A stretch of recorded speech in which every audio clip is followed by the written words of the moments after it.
everybody, welcome back to another Stoneforge gaming video.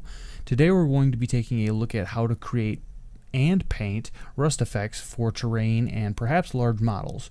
As there are many different forms that rust can come in, I just wanted to show you a couple of the types of rust that we are trying to emulate with this particular technique. For this tutorial, we will be starting off with a piece of leftover plastic card from some other project. I'm not really sure what it was, just laying around the house, that we will cut at the center to simulate that the metal has been impacted. And what we're going to be doing is just cutting it here in a cross section, and then we're actually going to snap it in half. The reason that we are doing this is just to make sure that it kind of has that natural look of battle damage, where something would have bent the metal to allow the oxidization to actually catch onto the metal, to say if there was paint or something like that on there. This would allow for that rust to get underneath the paint or whatever the finish would be, and that would allow us to create that oxidization effect the way that we're looking for in a more realistic manner. Again, here you can see I'm just cracking and trying to cut this particular way. I should have grabbed a larger or sharper knife, but hindsight. Once that portion is over, I am simply going to continue cutting that center line there. You can see we've cracked the piece. I'm just going to cut the center line and make that a little bit easier for us to work with, and create a couple of side lines so that we can bend it, and so that when we go to push back sort of the flaps of the metal, it will again have that forceful impact sort of look to it. You can see here I'm just slowly kind of bending that out, and then I'm just going to create sort of a triangular pattern in order to help when I go to bend the plastic card. If my camera would focus, I'm going to bend that plastic card in that same sort of way so that it looks like the impact is coming from the outside in, or possibly the inside out, but from this direction it would be the outside in. You could make it look like the rust effects were coming from the inside out, but that's not what we're going for. But you could use the same exact techniques and just paint it up differently. Now that we have our little flap set up, we are all set to go for the next portion of this, which is to create a texture paste, which you may have seen in another tutorial that I've done.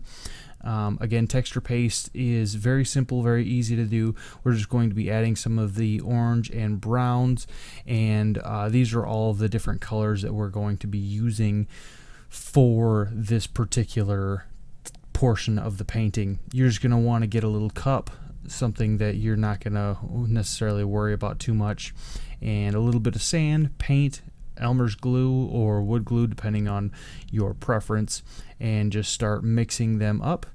Again, I do all of this in a little more in-depth way in that other video, so if you are looking how to do every little step, it's a pretty simple process just to add a little bit of texture to what we're trying to do here.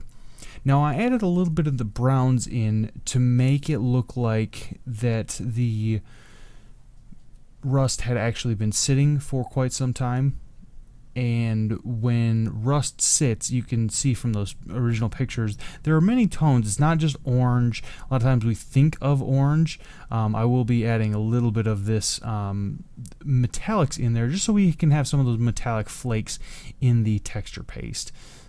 And you might be wondering why, and that's because our undertone, I just want that as we go to dry brush up from here, it will actually give us a base to work from that it looks metallic, but not so metallic that it looks shiny. It's just this will help in the overall tone. And we're going to be mixing this up using a little plastic knife, and again, plastic knives, forks, spoons that you get for parties, things like that, save them. You can definitely use them for your hobby projects. And again, we're just going to be mixing this up and then applying this to our base our Plasticard base. And what this is going to do is this is going to give us that texture that when we go to dry brush up with some of our metallic colors, we will have something that we can work from, and it will not only give us a nice base coat, but it will also give us that texture so that the dry brush will catch on all of those raised edges as we go to highlight that. As for applying, it's pretty simple. It's kind of like spreading peanut butter on a sandwich. You can just kind of place it on there and you can kind of just smear it around. You don't want to go necessarily too thick because you still want to have some of the partially flat layer of the Plasticard kind of coming from underneath.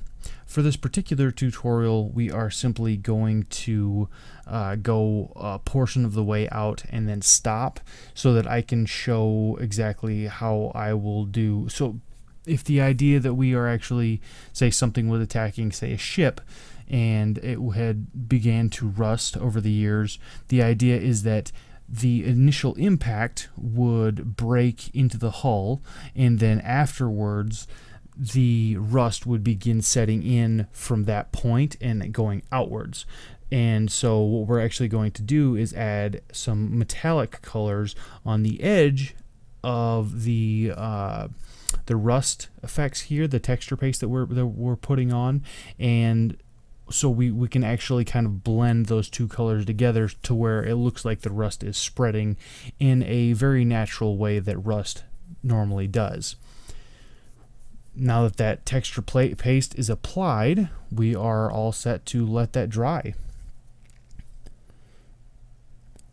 Now that the texture paste is done, you can see there that I have done a couple of the next steps. I have actually put on a little bit of Games Workshop's Lead Belcher as a base there, and then I have done a wash of Reikland Flesh Shade on the entire piece to kind of tie those two colors together.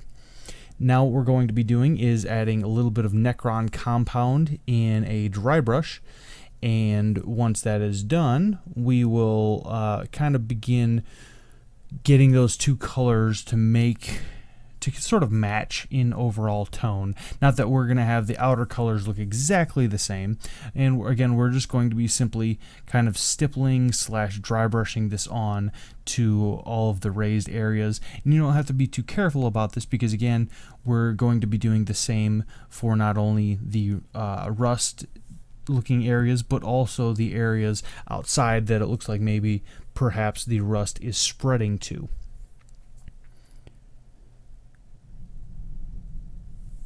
You can see I'm basically just doing the same exact thing for the sheet there, just kind of stippling and dry brushing, and the overall look, you can see we're already starting to get that sort of rust look where the higher bits that might have that are a little more worn have that sort of metallic look, but that texture is bringing out the colors quite nicely, I think.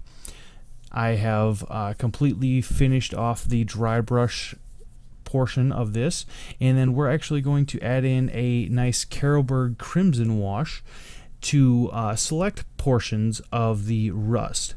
Now, the reason that we are doing this is so that we can kind of bring in some of those red tones that we were seeing in some of those original pictures, because again, rust is not just orange or brown or gray. It is actually a combination of these colors, so that we actually will get a very, very natural blend that the metallics are actually, like the alloys are perhaps splitting, and as that happens we will get a lot of variation in the way that the metal looks. We will just kind of do this, like I say, in varying parts, and then we are just simply going to let this dry once that's all done. And again, we're not doing this in any sort of pattern really. It's going to be just do enough of the Carroburg Crimson, and you could really do any red wash, just enough to make that look nice. Once that is all said and done, you can let that dry, and that is actually going to be it for the rust effects. You can see that gives us some nice reds, browns, metallics, and oranges for which the rust will work from. Thank you all for watching the Stoneforge Gaming video.